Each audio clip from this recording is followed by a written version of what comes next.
birinci dərsimiz dediyimiz kimi olacaq Frank imperiyası. Belə desək ki, Fransanın atasıdır, müasir bildiyimiz Fransanın atasıdır. Frank tayfalarından danışsaq, Franklar iki qola bölünür. Onların bir qolu 5-ci yüzilliyin sonunda gəlir Qaliliyə və bu qola Hlodvik rəhbərlik edir. Hlodvik və hətta bu H-nın yerinə X da yazıla bilər. Eyni adamdır.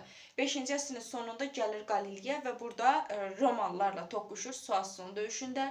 486-cı ildə Hlodviklər, yəni Frank tayfaları ilə Roma arasında bizim bir Soissons döyüşümüz baş verir. Soissons döyüşündə Hlodvik qalib gəlir, Romanı məğlub edir.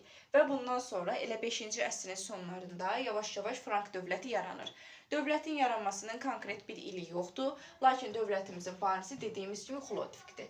Hlodvik hakimiyyətə gəldikdən sonra ilk növbədə xristianlığı qəbul edəcək. Niyə? Çünki oradakı ruhaniləri öz tərəfinə çəkmək istəyirdi. Bu, Azərbaycandakı Qazan xandan ortaq cəhət təşkil edir. Yadımızda yaxşı saxlayaq. Yəni, bu, ümumiyyətcə, din qəbul etmə məsələsi vacib məsələlərdən biridir. Hlodvik xristianlığı qəbul edir və öz hakimiyyətini yaymağa başlayır. Hlodviki tarixdə fərqləndirən cəhətlərdən biri onun qanunlar toplusu verməsidir. Onun qanunlar toplusu Salik qanunları adlandırılır. Salik qanunları Frankların ənənələrinə əsaslanır və burada qanunlar, vergilər nəzərdə tutulur. Məsələn, öküzü öldürmək müəyyən məbləğdə solid də o dövrün pul adıdır. Yəni, bizdə necə, məsələn, manatlı türklərdə lirədir, onlarda da soliddir.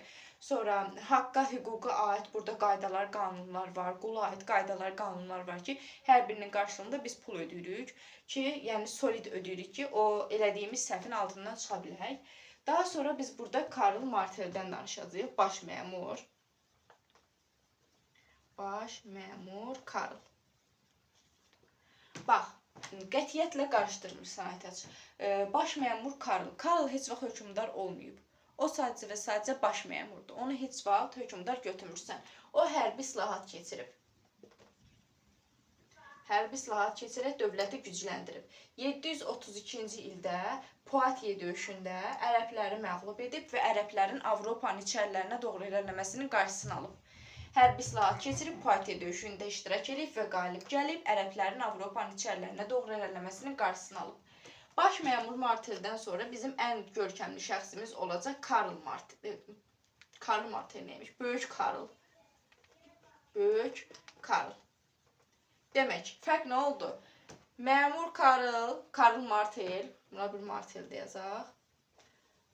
Heç vaxt hökmdar olmayıb, amma Böyük Karl hökmdardır. Böyük Karl hakimiyyətə gəldikdən sonra dövlət çiçəklənmə dövrünə qədəm qoyur. O, Oskotlara qarşı 30 il bir mübarizə aparır. Avarları, Xəzərləri dövlətə tabe edir. Dövlətin ərazisini genişləndirir. Bu da hərbi islahat keçirir. Hərbi islahat keçirir və dövləti daha da gücləndirir. Ərazilərini o qədər genişləndirir ki, 800-cü ildə Papanın icazəsi ilə özünə imperator titulunu götürür. Və 800-cü ildən etibarən Frank dövləti imperiya olur. Deməli, Aytaç, bizim indiyə qədər danışdığımız hər şey, yəni bu 800-cü ilə qədər olan hadisələr nəyə aiddir? Frank dövlətinə. Bax, bu Frank həmişə tələ suala düşür. 800-cü ildən sonra baş verən hadisələr artıq Frank imperiyasına aid olacaq. Yəni, bu dövlətin tarixi dövlətçilik və imperiya olmaqla iki hissəyə bölünür. O da bizim üçün vacibdir. Topluda da çox görəcəksən ki, imperiyanı və dövləti bir-birinə necə aid ediblər. Bu da bizim vacib məsələlərimizdən biri. Lakin elə imperiya yarandıqdan sonra elə də bir hadisə yazmayıblar kitabda. 843-cü ildə gələcək Karl öləcək. 843-cü ildə Karl öləcək və onun nəvələri Verden müqaviləsi bağlayacaqlar.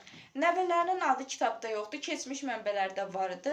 Lothar, Das Karl, bir də Hlodvik adında 3 dənə bunun xeyirli nəvəsi var. Babaları ölən kimi xeyirli nəvələr deyir ki, gəlin babamızın ölkəsini bölək. Və Verden müqaviləsi ilə Frank dövlətini parçalayırlar. Müasir bildiyimiz İtaliya, sonra Fransa, sonra da Almanya yaranır. Bunun açar sözü var. İ, F, A. İ, İtaliya, F, Fransa, A, Almanya.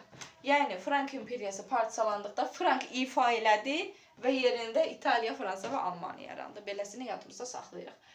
Yəni, imperiya dövründə baş verən, elə demək olar ki, yeganə hadisə 843-cü ildə baş vermiş Verdi müqaviləsidir. Belə, bununla da Frank dövlətinin varlığına son qoyuldu və Frank süqut elədi 843-cü ildə. Və bu dövlətlərin yaranması ilə feodal pərakəndəlik başladı və yaxud da dağınıqlıq.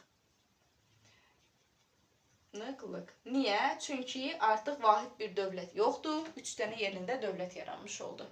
Belə, aydındır bu.